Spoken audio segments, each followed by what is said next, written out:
হারা দিয়ে যদি তুই আমি তো রাস্তা খাই আসলাম রে ঘুমেছি আর ঘুমাই না জন্মে তারা কেন ঘুমাই উড়া জড়ি গেলে জল জলিন না গরম লাগে অশান্তি লাগে মোটামুটি ওই এর আগে দাঁড়িয়ে তো ফুল গরমিতে বুঝলেন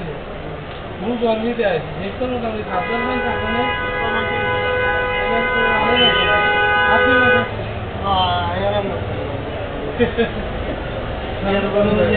স্বাধীনতা বুঝতে হবে ডিসেম্বরে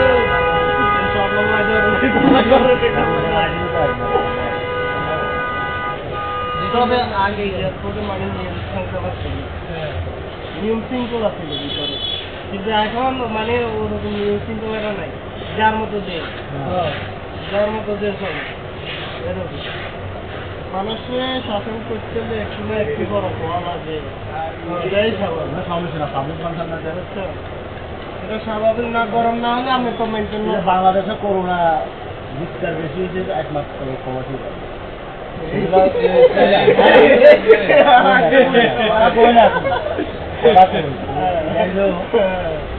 আমাদের বাইরে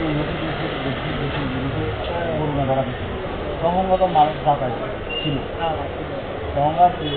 ইটালির যেসব লোকগুলো আছে না এদিকে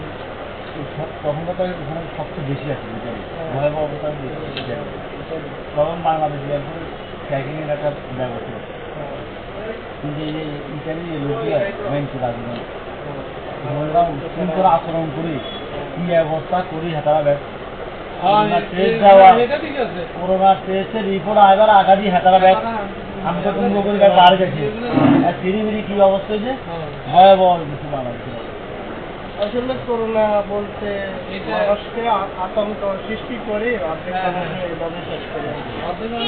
করোনা বলতে এমন কোনো বিশেষ রোগ না যেটা মানুষ মারা যায় কিন্তু তোর মনের দুর্বলতা থেকে তোমার দেখতে পাবে মনের দুর্বলতা হচ্ছে সবচেয়ে বড় দুর্বলতা আর এমন আমি একটা জিনিস বেশি আর কি মানে একদম ক্লোজ বন্ধু ক্লোজ ভাই ক্লোজ পার্শ্ববর্তী শাশুড়ি দেখতে পাবো নতুন যখন কাছে কি এক অবস্থা করছে মানুষ এটা কর নিজের ফ্যামিলি বাপমারা তো এরকম হয়েছে আমরা মাত্র 10 জন না 15 জন লোক ছিল এই করোনা ভয়াবহ ভিতরে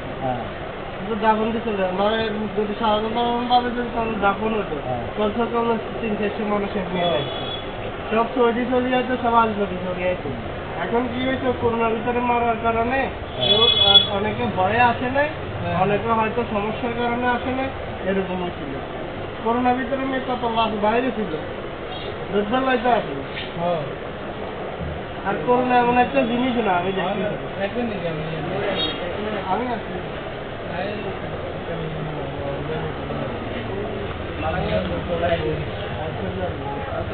তো স্বাধীনতা আছে আর কে আছে আগে ইগের কাছে বাইরে ইগের কাছে চলি না বলি তো গাইছি তারা ইয়ে দিচ্ছে বাইরে দেখছি হ্যাঁ ঘুমাই